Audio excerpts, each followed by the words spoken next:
The Enduring Paradox of Peacemaker, a summary of Christopher Smith's comic book history. Introduction: The Unresolvable Dichotomy. The character of Peacemaker, Christopher Smith, is fundamentally defined by a profound and irreconcilable paradox. A man so dedicated to peace that he is willing to commit extreme violence to achieve it. This central contradiction has been the driving force of his narrative throughout his entire comic book history, evolving from a simple narrative irony in his early appearances to a deep-seated psychological disorder, and, most recently, a source of dark comedy. His story is not a linear progression, but a series of reinventions that reflect shifting editorial mandates and a changing cultural landscape.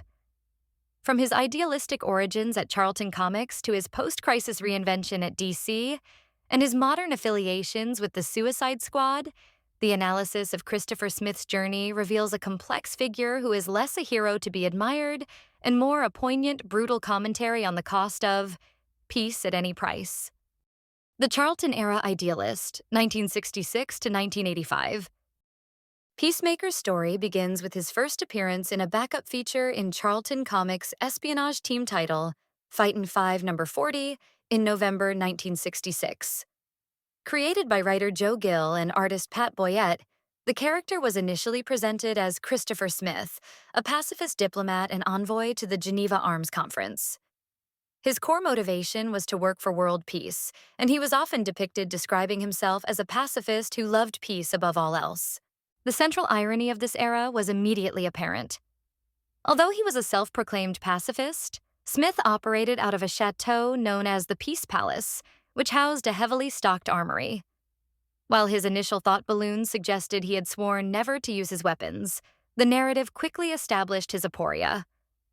When faced with international threats that diplomacy could not resolve, he realized that the only way to protect peace was to fight for it. He famously declared, "I detest violence, but because of my inadequacy, thousands of innocent people may die. I must do what I have sworn never to do." This foundational conflict was the basis for his superhero persona. Donning a red and white jumpsuit, a jetpack, and a silver helmet, he became Peacemaker, using his arsenal, which was described as non-lethal, to combat dictators and warlords. This persona was further developed in his own short-lived comic series, The Peacemaker, which lasted for 5 issues in 1967. The original Peacemaker character is a direct product of the mid-20th century geopolitical climate. His role as a diplomat at the real-world Geneva Arms Conference and his mission to fight international threats position him as an embodiment of the Cold War's peace through strength doctrine. A character created during this period who is a pacifist but stockpiles weapons and believes in using force to achieve peace directly mirrors the philosophical contradictions of the era. The United States and the Soviet Union were both fighting for peace while amassing the largest arsenals in human history, and Peacemaker's personal struggle was a microcosm of this global tension. His story, therefore, goes beyond simple superheroics, offering a commentary on the complex relationship between global conflict and the desire for disarmament. Crisis and the Birth of a Psychopath, 1988. After Charlton Comics went out of business, DC Comics acquired many of their characters, including Peacemaker, and formally integrated them into the mainstream DC universe during the landmark 1985 crossover event Crisis on Infinite Earths. This acquisition, however, came with a curious piece of history. The celebrated writer Alan Moore and artist Dave Gibbons had originally planned to use the Charlton characters for their groundbreaking series, Watchmen. Peacemaker was slated to be a main character, and the series was initially titled, Who Killed the Peacemaker? He was the original inspiration for the comedian, a brutal, government-sanctioned anti-hero. DC ultimately retracted permission for Moore to use the characters, stating they didn't want them left dead or dysfunctional. The irony is that the eventual reinvention of Christopher Smith would make him far more dysfunctional than anything Moore had planned.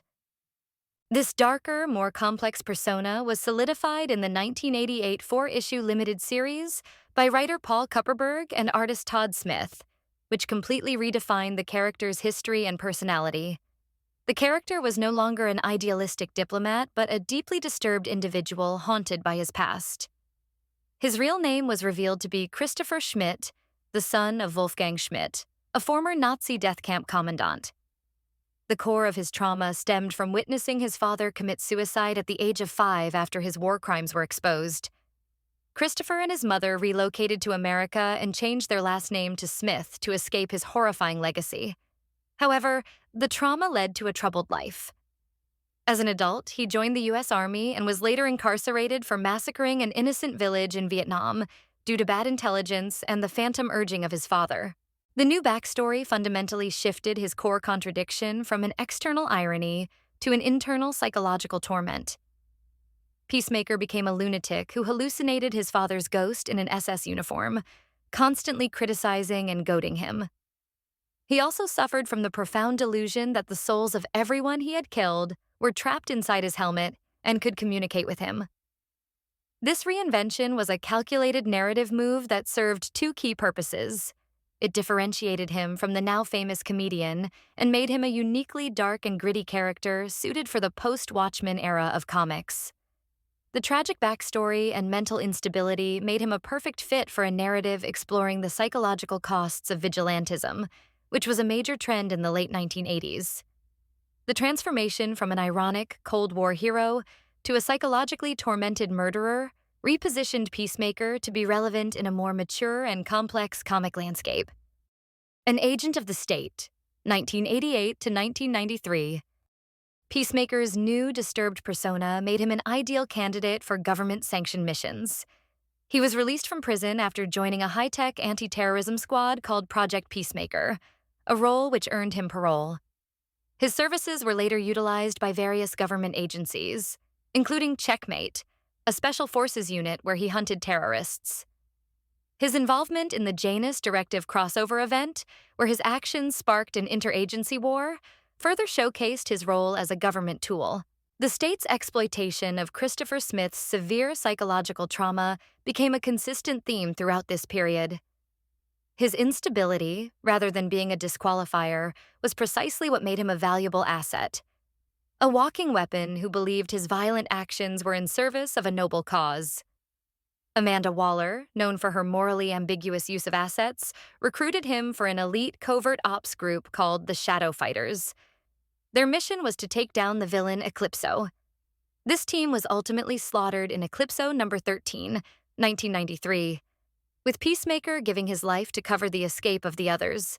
The narrative arc of Peacemaker's affiliations with government agencies reveals a darker commentary on the relationship between power and the individual.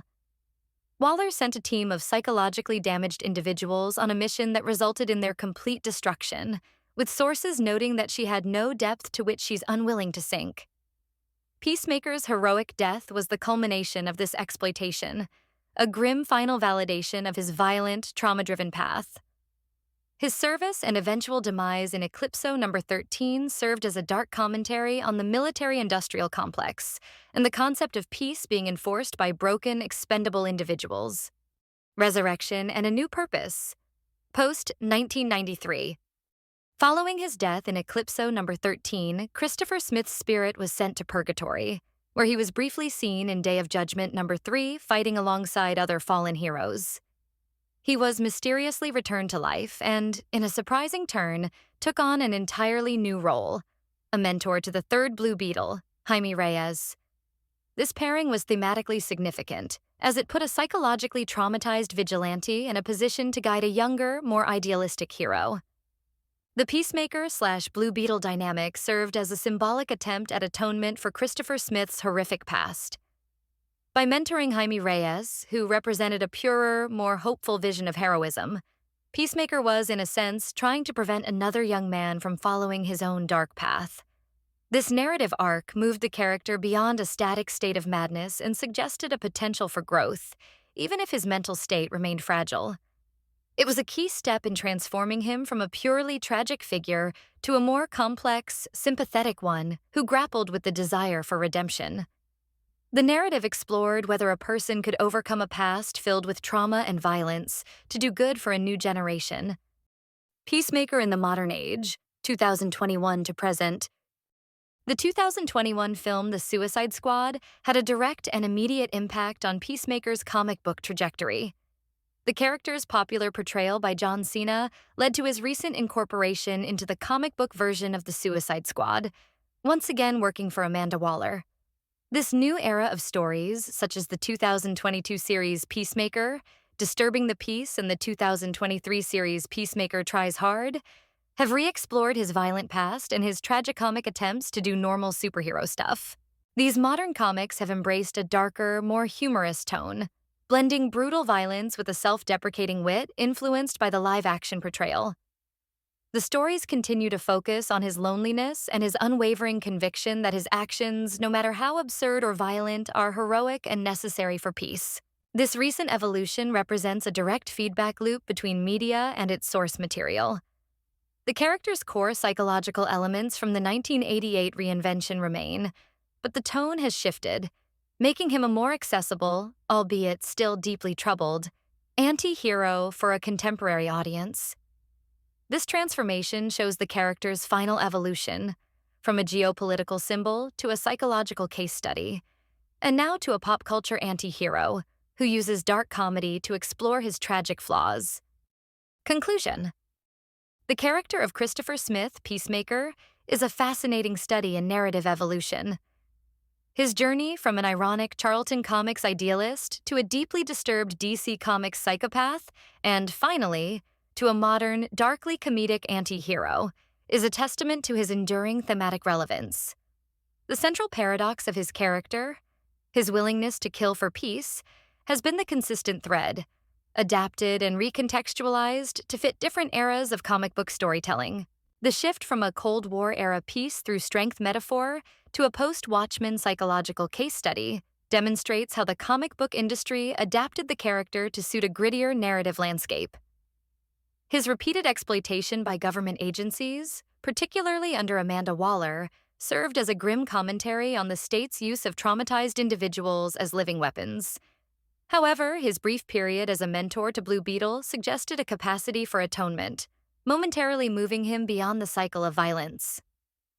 In his most recent incarnation, he has returned to the very team that epitomizes his most extreme traits, the Suicide Squad, but with a new, darkly comedic sensibility that makes his tragic flaws more palatable to a wider audience. In a world that often struggles to define the line between justified violence and unhinged vigilantism, Peacemaker stands as a brutal and tragic figure to be analyzed. He is a cautionary tale about the corrupted nature of an ideal taken to its most extreme and violent conclusion. His legacy is one of a man who has repeatedly sacrificed his sanity, his relationships, and even his life in a never-ending, self-perpetuating cycle of violence in the misguided pursuit of peace. If you feel so compelled, you may engage with the signifiers of affirmation below. Like and subscribe. Your compliance is noted and appreciated by the great digital machine. The screen goes black, but the image remains. Until our next episode, don't just watch the picture. Examine the frame.